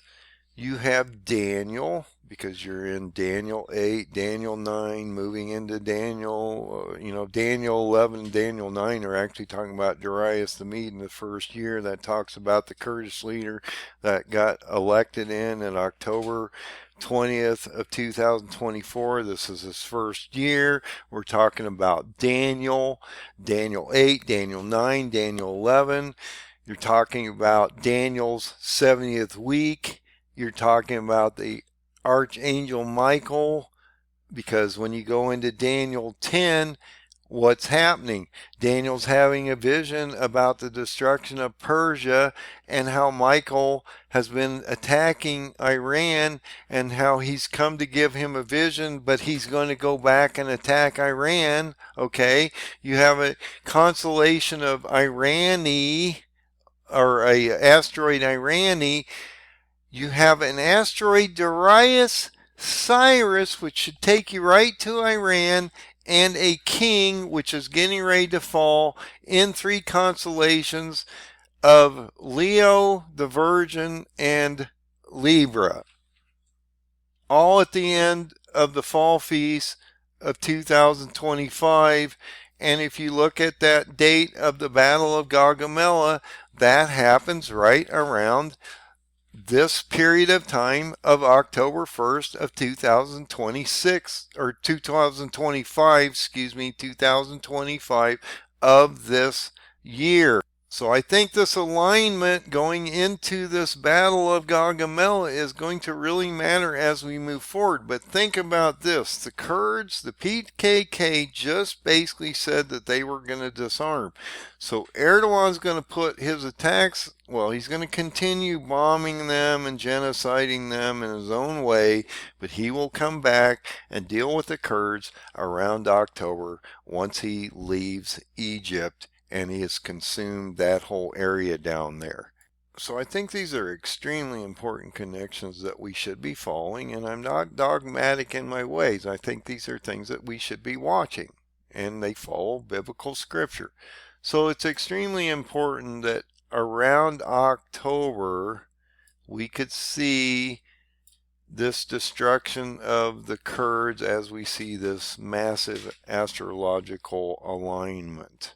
Okay, and like I say, once Gaugamela falls, the Kurds break down and move to Baghdad, and then they see Turkey chasing them down here, and so then they align with Iran, because this whole border along Iran here is all Kurdistan groups. So Iran, I think, is going to have no choice but to align with them, and Turkey's going to fall down here and crush them by around that January 20th of 2026 date. Once that occurs, we're going to see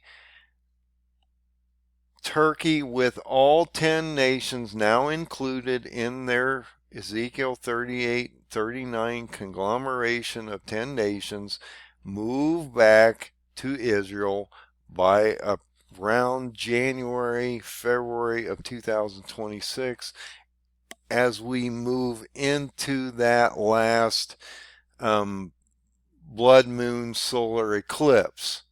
Now, another thing that I want to point out, and I don't mean to jump around here, guys, but there's so much information, and I really don't work off of a script, so hopefully you guys can keep up and follow me on all these things.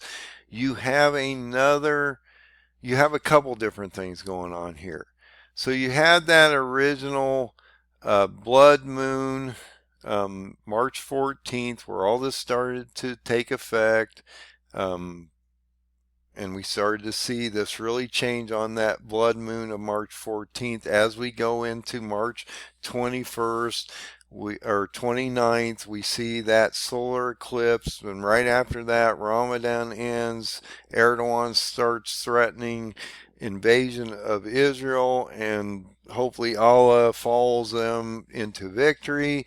Then what happens as you get into that astrological alignment of September, October, you see right before that another blood moon on September 7th of 2025 and another solar eclipse on September 21st of 2025, taking you into the destruction of Gaugamela on October 1st and a destruction of Iran on January 20th of 2026 with a potential another blood moon and solar eclipse around this last date of March 3rd. So let's go back to the chart, and actually I do see a mistake here. When I rebuilt the chart, I did not move the September blood moon and solar eclipse over to this area here. That's all. I just need to slide these over, so I just want to point that out. This is not wrong. It's just I need to adjust the chart. So when you get to this September 7th and 8th blood moon, complete blood moon, to September 21st solar eclipse, and you go over here to September, we have, and I put it here so you can see it. I just need to move these over a little. You have the Feast of Trumpets starting on September 23rd to 24th, okay?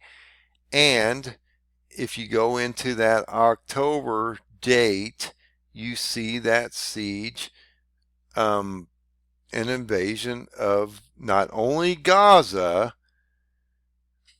because that's Turkey against Egypt, but you also see that battle of Gaugamela between the Kurds and Turkey in Erbil, Iraq, that will end up in a destruction of Turkey, or a destruction of Iran by Turkey in January, around January of 2026, January 20th, 2026. So all this is on the chart, and I've been trying to explain to you as you get into this next year into January, and you see Iran fall as a nation, we see something extremely interesting, because when you get into February 11th, right before this next set of solar eclipses on February 17th of 2026 and this blood moon of March 2nd and 3rd, which is a complete blood moon, which would then which would be the third blood moon in a year between March 13th of 2025 and March 3rd of 2026. This will probably take you into a sixth seal event on March 4th of 2026. This is because if you follow Alexander's movements, Persia falls and the Kurds fall around January 20th, and then Turkey would then drive back to Israel around February 17th of 2026 for an attack on Israel. Now, it's interesting that when you get into this February 11th of 2026, we see that both of the Medes and the both Iran and the Medes basically fall as a nation, and we see the 10 combined nations move towards Israel. And what's interesting is there's a date stamp here on this very specific date of February 11th. Okay, Zechariah sees a man standing, or a man upon a red horse, which I think is a second seal event. As you're moving into a sixth seal event, it's just indicating that all these things are happening. So on February 11th, 2026, Zechariah sees a man upon a red horse standing in the myrtle trees, which stands for Israel and Jerusalem, and that they're going into judgment based on Zechariah Zechariah 1 verse 7 through 8. Okay, and what's interesting is right as you get into this February 17th date of the solar eclipse, you start into Ramadan. Okay, this is extremely important because if you think about Ezekiel 38 and 39, these 10 nations get power for 1 hour. In this case, that would be on a biblical 1,000 years of ours to 1 day of God. If you break it down, and I've done that in the math, it is a 15-day gap of time. This period between February 17th and March 4th or March 3rd is a 15-day period of time, with a sixth seal potentially cracking right after that, destroying those 10 nations and literally killing everything that's attacking Israel. So you'll have a massive destructionary process around this March 4th sixth seal event. Okay, so, and this then takes you into a terrible set of events between March 4th and the signing of this treaty with the nations and the rising of Antichrist before March 30th of 2026. So you got a lot happening in the next 9 or 10 months as we move forward in this process. So I want to point out another set of 2 dates that I think we should be watching as we move into January or July of 2025 and July of 2026. First, I'm going to go to the chart and show you where these fall and then why they might factor into this equation. So on the chart, when you go back to the chart and you look at this date of Tammuz of 2025, July of 2025, and also this June, July area of 2026. I have Tammuz affecting both of these dates. Now, I didn't really know the date of this original attack because I'm just going based on Alexander's movements and when he attacked in July. But then what I realized was both of these attacks in 2025, in the first siege of Israel, and in June of 2026 in Tammuz 9, going into 2026, we have extremely important dates on the Jewish calendar. So I'm just going to look at Tammuz in July of 2025. It's going to reflect a similar event in July of 2026. So when you go into 9 Tammuz of 2025, which is your original siege on Jerusalem that's getting ready to happen this year, and you click on this, you'll understand that this is extremely prophetic, because this is the time that the walls of Jerusalem are breached. So I got to walk you through this and explain to you what's going on here. So if you go to this original siege that's going to happen on Jerusalem, it's only a 3-month process. The walls are not breached. Alexander goes through Lebanon, takes out Tyre in July, goes down to Gaza in October. In that middle of that period of time between July and October, they're doing a small siege on Jerusalem, but it does not breach the walls. But they do, in that same breath, capture that original leader of Israel at that time, which was Jehoiakim. In this case, today, it's Isaac Herzog. When he's captured, if it plays out the same, and I'm not dogmatic, I don't know if it's actually going to play out exactly the same, but it seems to be playing out this way, so I'm going to bring this to your attention, that this leader of Israel could be captured around the first day of the siege of July of 2025, that they would place his son in position for 3 months, 10 days, which is Jehoiakim, not Jehoiakim. Okay.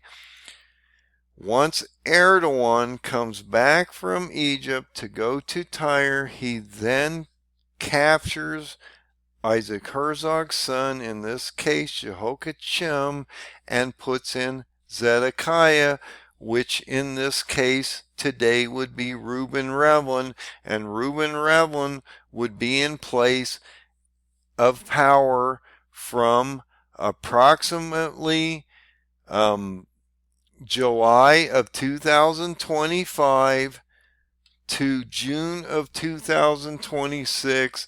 And if you know the prophecy, when he comes back for the secondary siege, Zedekiah is also captured. Okay, the walls are breached. Reuben Rivlin would be captured on the plains of Jericho. His eyes would be plucked out. Both of his sons are killed. And then Reuben Rivlin, or in this case Zedekiah, would be removed and taken to Babylon. In this case would be Turkey. Okay, so realize that Tammuz 9 and actually 17 on the Jewish calendar are extremely prophetic.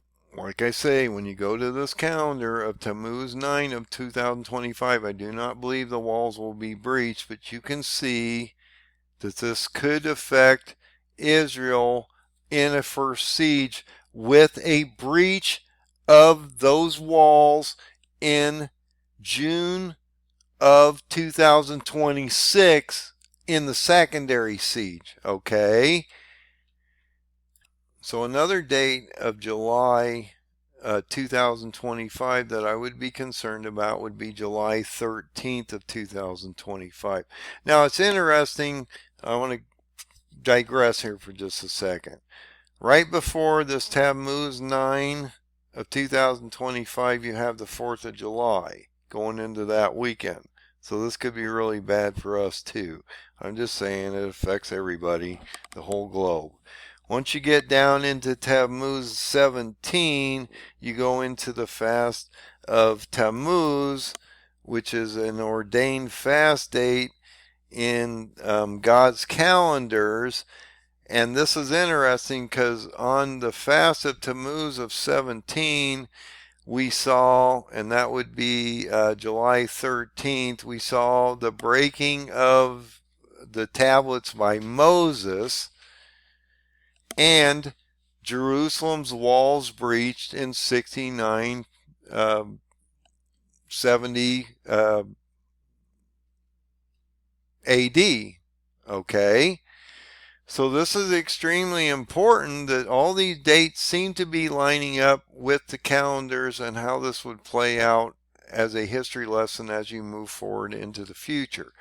I just want to bring all these dates and different things out to you because I think it's extremely important that when you get into these dates of July of 2025 and July of 2026, you need to watch Tammuz 9 and Tammuz 17 because it's possibly going to affect the Paradigm 2030 chart and you as you move forward. So as you get into July of 2025, you're going to see this first siege on Jerusalem that's going to turn into a secondary siege once Antichrist comes out and does a secondary siege on Jerusalem around Tammuz 9, Tammuz 17 in June or so of 2026. So I think all this stuff is lining up tremendously so that we can understand what's getting ready to happen here. One last thing that I want to point out before, I know this has been a long video, but there's just been so much information that you have to pack into a short period of time, and I'm doing the best I can to keep you guys informed. The last thing that I would mention that I think is extremely important, not only this year, but as we move into the May, June of 2026 also, on May 14th of 2025, this is the 77th year anniversary of Israel's independence from May 14th of 1948 to May 14th of 2025. When you get to May 14th of 2026, that would take you into the 78th year. So it's interesting that we are now, because I've gone so long in this video, I am in May 13th of 2025. So you're getting ready to cross over into the 77th anniversary year tomorrow on Wednesday. Interesting. I'll give you the date time stamp now that I always give you. But I'm going to take it to May 13th or today.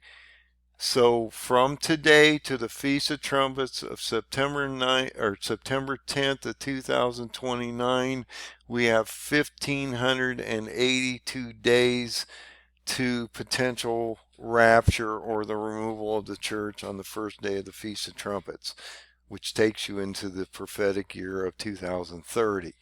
But I think this is extremely important that you're walking into an anniversary. Also, this week you have potentially this tour of Trump that's going to end at the end of the week.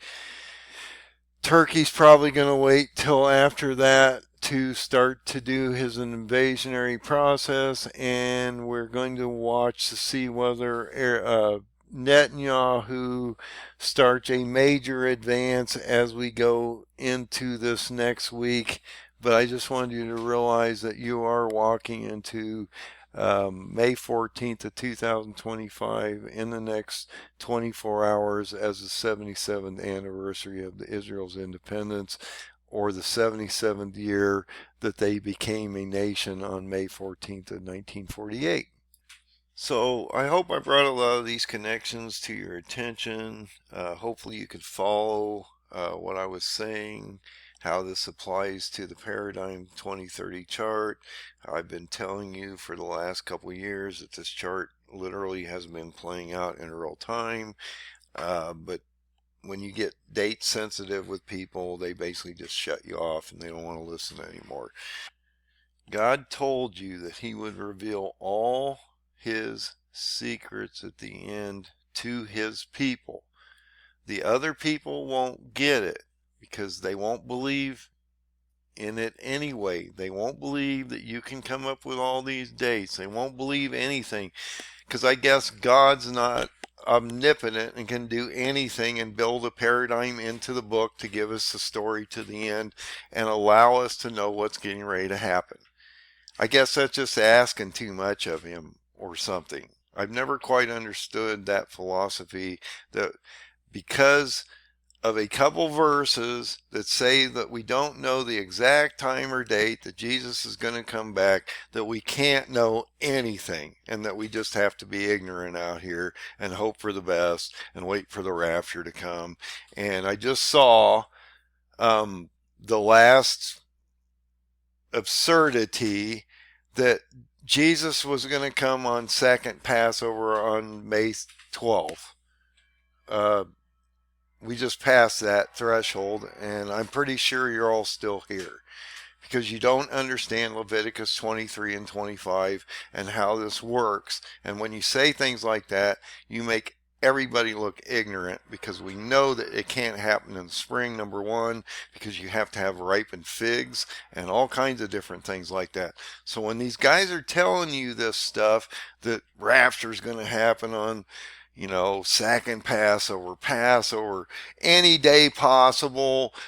We just really don't know, because we really don't understand God's word, his holy feasts, and all these things that he gives you in Torah, in the law, in God's word, in the Father's word. You're not listening to him, and you're not paying attention, so you're just going to miss everything. So on that note, I'm going to let you go, and we'll see how this plays out in the next few months. God bless, and have a great night.